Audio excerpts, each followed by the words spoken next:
Hi, Minecraft bosses are not actually that hard. The Ender Dragon is supposed to be the end of the game. Really difficult, and it can be blown up with a couple mattresses. No, not today. The Ender Dragon can launch TNT at you now.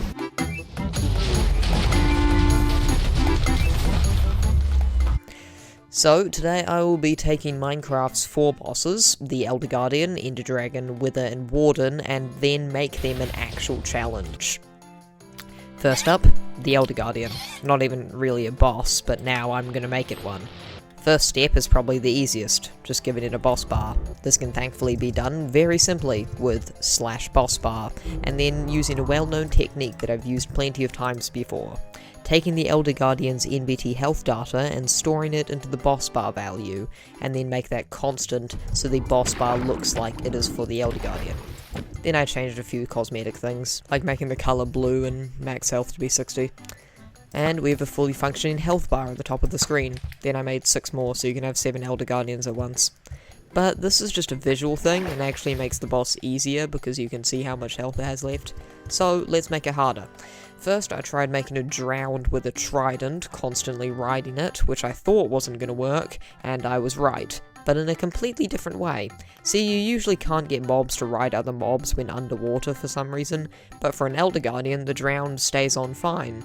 But then of course the Guardian doesn't do anything because it's the AI of a drowned, because a drowned is riding it. So instead I made it so the drowned will just constantly teleport to the top of the Guardian, which could cause the occasional bug, most notably forgetting to remove the drowned's collision, creating some funny encounters. But I fixed that, and now it mostly works fine, so I left it. Next up, I wanted some stuff to happen when it gets below half health, basically entering Phase 2. Starting off by increasing the amount of thorns it has, which I could do by simply giving it a netherite chestplate with a thorns enchantment. But it needed to be thorns 12 to work for some reason, which is actually impossible to get in survival, so I decreased the chance of getting the chestplate after it dies. When I mean decrease, I mean remove entirely. I also wanted them to be able to spawn in regular guardians to guard the Elder Guardian. Wait, I can make a tongue twister out of this. The guardians guard the Elder Guardian in the garden. Kind of. But anyway, I spent far too long trying to make bubble particles that would summon when the Guardians spawn, before realizing that they only work in water. I was testing it on land. Then, I created a short timer using a scoreboard that constantly increases every tick. So once it reaches 600 ticks, or 30 seconds, 2 Guardians will spawn either side of the Elder, and some working bubble particles. Then quickly changed it so the Elder will only spawn Guardians if a player is within 25 blocks, so that it doesn't just spawn a million and crash the game. That was basically it, but I still wanted to make one big, cool looking attack that it will do every now and again. For this big attack, I didn't want it to be on a certain timer, like the Guardian spawning, so I came up with a better idea. Chickens. Trust me, they're going to be helpful. Basically, like real life, chickens will lay eggs every few minutes. So if I just smush up 20 of them into a small container, like the animal lover I am, then the chicken pit will produce an egg every now and again. Detect that with a hopper, leading into some command blocks, and then that will be our random timer. Now let's make the fun stuff. The laser itself. I was originally going to make it shoot in one straight line that you have to dodge, but while testing around with particles, I found something a lot cooler. If I have an entity, like an invisible armor stand, and make it constantly move forward in the direction that it's looking, and also make it constantly look at the nearest player, then I basically create a precision-guided missile. So I tested around with some particles in a custom player head until I found something that I really liked. It's this one. So I linked everything up. Chickens lay an egg, that triggers the command blocks, a creepy noise will alert you a missile is coming, the Guardian will stand still for a bit while it aims or something, it's immortal during this period, and then it fires. If you get hit, it will do a lot of damage. Then, I had an even better idea. What if we recreated the standard Legend of Zelda boss by playing a game of tennis? So I changed the armor stand to a zombie that can take damage, and detect when it takes damage to switch its target to the Elder Guardian. Much cooler. I also kind of tried to make it so that it would have extra loot drops and actually drop something helpful, but I could not get that to work. And with that, the Elder Guardian is completed. Not too hard, but the vanilla Elder Guardian isn't that hard anyway. So, now on to the Warden. The Warden is already the most difficult mob in Minecraft to kill, so I decided not to change it too much, but I did have one cool idea. By making it able to dig underground and chase players while under the ground. But to start off, I added a boss bar in the same way as the Elder Guardian, and made it spread skulk where it walks, for a reason I'll explain later. Now, let's make it able to hide underground. Firstly, I googled how to change Warden's MBT data to make it do animations. Thank you, random Reddit user from a year ago, so I linked this up to be also on the same chicken timer as the Guardian missile. That is a weird sentence, but here's how I made it go underground. The Warden has animations for spawning and despawning, where it'll just dig into the ground and back up, so I merged the NBT data to trigger one of these animations, making it look like it just dug into the ground. Is it dag or dug? Whatever, it's dag now.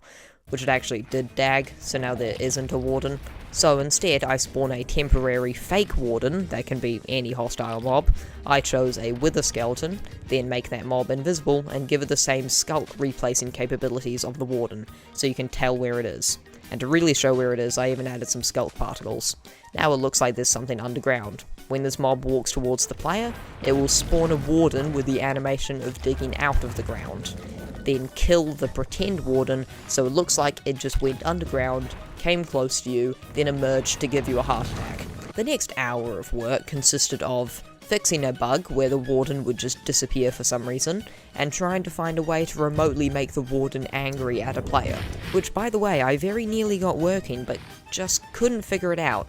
If anyone knows if you can store a player's UUID into a Warden's anger NBT data, please let me know, it might be helpful. If you didn't understand what I said, don't worry, I didn't even really. After fixing that, I went and changed a few other things, like giving it speed 5, and replacing the darkness with blindness when it's underground.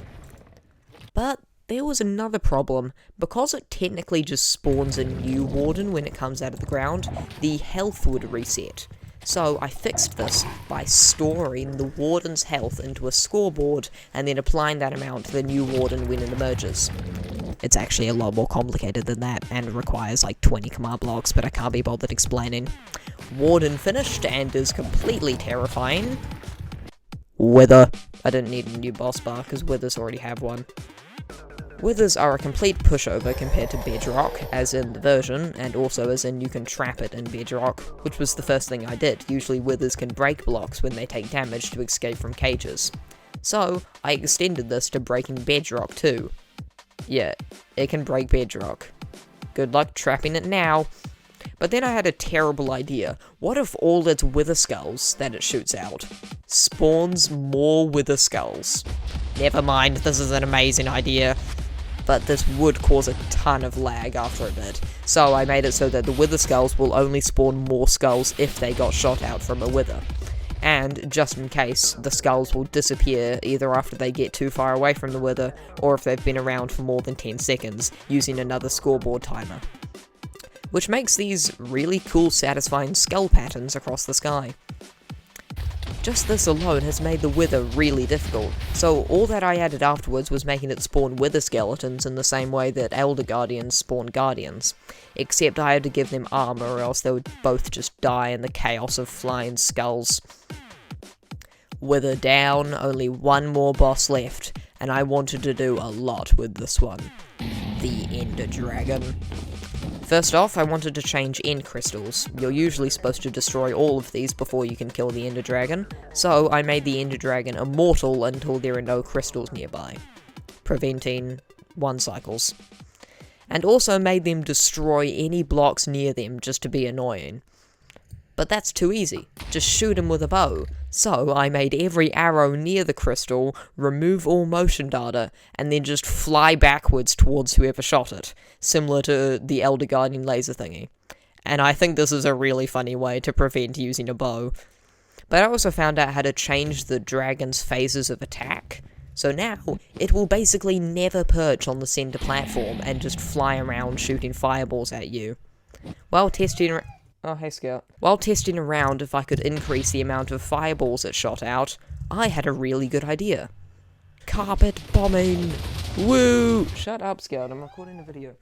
This is complete chaos, but I did want it so that it will aim a few of these fireballs at the player. So I created a fireball moving forward in a similar way to the Guardian laser thingy. But it looked really weird when moving, and didn't explode on the ground for some reason, so I changed it to be something a bit more explosive. TNT. This TNT will have an infinite fuse until it hits the ground, where the fuse will be set to 0 and instantly explode. And just for fun, I decided to spawn some creepers as well.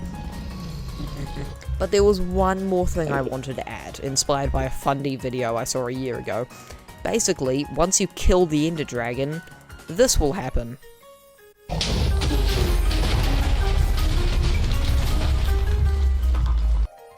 That is a lot of creepers. Now, it doesn't really matter, you can just respawn and go through the portal, but it is funny. Now that is all 4 bosses in Minecraft made to be an actual challenge. But I'm not done. That's right, this is turning into a series where I go through every single hostile mob in Minecraft and make them incredibly difficult in their own unique way. By